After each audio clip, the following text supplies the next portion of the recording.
What is up, and in this video I'll be talking about why GPO is dying and how it can be saved. So starting off, why is the game dying? Well, the game is not necessarily dying, but it is losing players, and I'll explain why many people always say like stuff like GPO has gotten boring or there's no content or whatever negative reason they believe that GPO is bad, even though they do add updates.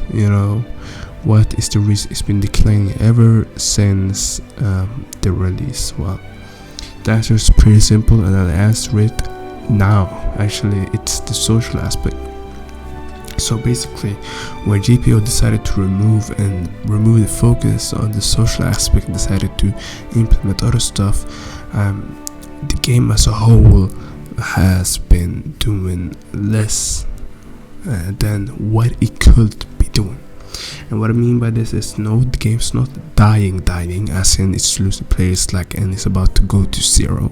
No, the game's actually one of the biggest games on ROBLOX, so it's not dying like that, but it is still losing players. And many YouTubers and many players constantly say that the game is boring and they feel very, very empty, as in the game's empty. So the answer to this problem will be the social aspect. Well, here's the thing: how many of you ever play in public servers? Most of you will say, I don't. I either have a public server for my friend, or I have my own, or I just use arena, dungeons, and stuff like that. Rarely do people grind on public servers. There's multiple reasons.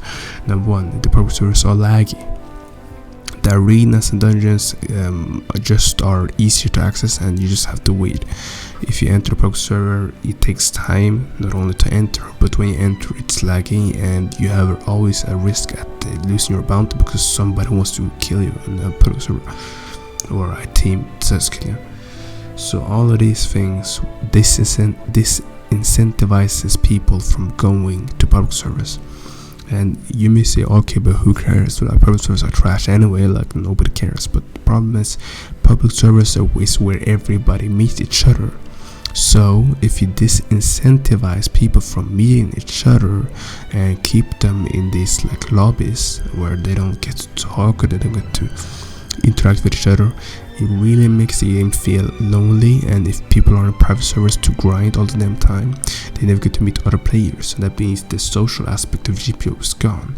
Instead of being an MMORPG like it is right now, what I'd call it is more like a RPG. It's more like a K-op solo. It's like a solo type K-op type game where you, at most, you are constantly being with your friends in dungeons, in PvP, or in a private server with all of your friends, instead of being in one gigantic server with crews, like One Piece should be crews, other people.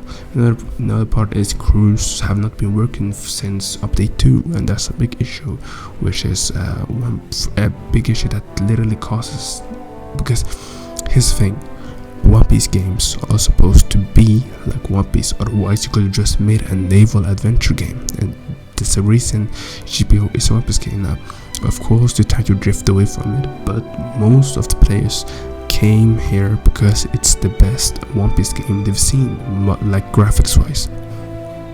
Of course, mechanics wise are probably better, like One Piece Blue and stuff like that, but graphics wise, content wise, it's the best currently out, and that's why people want it. So now the idea that you want to basically pivot to something that is not One Piece now is also kind of making the people that initially joined, you're basically betraying them.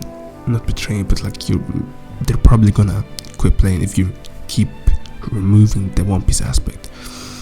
And that's just one problem, that's just one issue, but that all could be solved if it wasn't bunched together with the social aspects being removed. All of the aspects making the game feel more like Shindo Life, in which Shindo Life has probably a better social system than this, but still, the game is basically turning the Shindo Life route, where they're literally adding Marvel characters to their game when it was called Shindo. That's a Naruto game, right? The game can still work, just proven by how Shindo Life is, even if you do switch from One Piece focus to a general focus where you add whatever the hell you want. But the issue comes if you don't have the initial capacity, if you don't have the skills enough to keep the One Piece fans in your game, that says a lot about the game. And this could be solved if you removed the ability to enter hubs. The entire hub is a problem. You should only be able to enter dungeons and PvP, whatever arena, through public servers, to then so people have a chance to meet each other and talk and to form crews. And if they add also the marines and actually put a weight on it, because the game is very pirate focused, if they actually give marines an incentive to be a marine and to catch players, people will also be fearing marines and will actually create an One Piece feel. Now that's what it's lacking, really, and that's why the game is dying, to be honest. And that's all really to be said. You know, there are multiple, I can talk about why marines should be revamped, but that's probably a video for tomorrow.